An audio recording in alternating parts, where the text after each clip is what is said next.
Murume wekuda kuona President MuHarare apo pavakanga vari kuEpworth akaenda mumatare edzimhosva, uye mhosva yaari kupomerwa haisati yazivikanwa kuti ndei. Murume uyu akabuda mbiri apo paakabviswa padhuze nestage paitaurwa naPresident MuHarare vachipa speech yavo. Veruzhinji vari kufungidzira kuti murume uyu wakanga achida kubvunza imwe yemibvunzo isina mhinduro yakafanana neyekuti vaAngel sei vasati vasungwa zvichienderana nemhosva dzavo, uye sei goridhe renyika riri kubuda richienda kunyika dzakaita sana Dubai, asi Zimbabwe ichisara ichitambura, Zimbabwe ichisara ichikwangwaya. Uye zvekare kuti sei mudzimai wemutungamiriri wenyika vaMnangagwa vari kufamba vachipindira pazvinhu zvine chekuita nehurumende, asi ivo vasiri umwe wevashandi vehurumende. Izvi ndezvimwe zviri kufungidzirwa nevanhu kuti pamwe ndiyo mibvunzo yaakanga achida kubvunza. Murume uyu akabviswa nevesecurity yaPresident Mnangagwa akaendeswa kuseri kwematende. Izvo zvakaita kuti veruzhinji vabvunze mibvunzo kuti murume uyu angadaro ari kupi, asi chinhu chakanaka kuti aonekwa achisvika pamatare edzimhosva muguta reHarare. Izvo zvapa veruzhinji mweya mutsva wekufema, vava kuziva kuti murume uyu mupenyu, asi mhaka yake haisati yazikanwa kuti imhaka yei. Seruzhinji rweZimbabwe takatarisana nesarudzo idzo dzisingazikanwi musi wadzinouya, asi dziri kutarisirwa kuti dzichauya muna July kusvika muna August mugore rino ra2023. Ngatirambe tichikurudzira hama dzedu kurejista kuvhota pamasenders akasiyana-siyana munyika, anova madistrict centers pamwe chete nemaprovincial centers eZimbabwe Electoral Commission.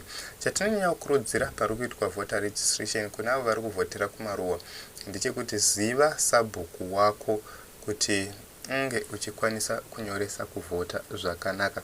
Kana ukanyoresa sabhuku asiri iye, unogona kupedzisira uchiswa mune imwe polling station isiri iyo. Izvo zvinoita kuti musi waunoenda kunovhota, musi wekuvhota, unosvika wotadza kuvhota nechikonzero chekuti polling station yako inenge iri kure nekwaunenge uri. Saka zvakakosha zvikuru kwazvo kuti unge uchiziva sabhuku wako, uye kuti ubvunze vanoita zvekunyoresa veZimbabwe Electoral Commission kuti ini polling station yangu ndeyakati yandinovhotera, kana kuti ndinogara pedyo nepolling station yakati.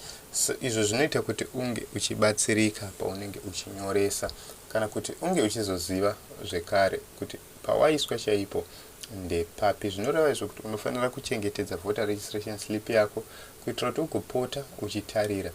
Pari zvino ndiri kuona kuti mazita evanhu vazhinji vakanyoresa kuvhota musarudzo dzatakatarisira izvezvi, nokuti vakapedzisira kunyoresa musarudzo dzatakatarisa izvezvi, mazita avo haasati akubuda pa*265#, zvichireva izvo kuti zvinhu zvinogona kumbonetsa kana kutora kunetsa kuti uzotarisa kuti uri kunovhotera papolling station ipi kana uchinge wakanganwa.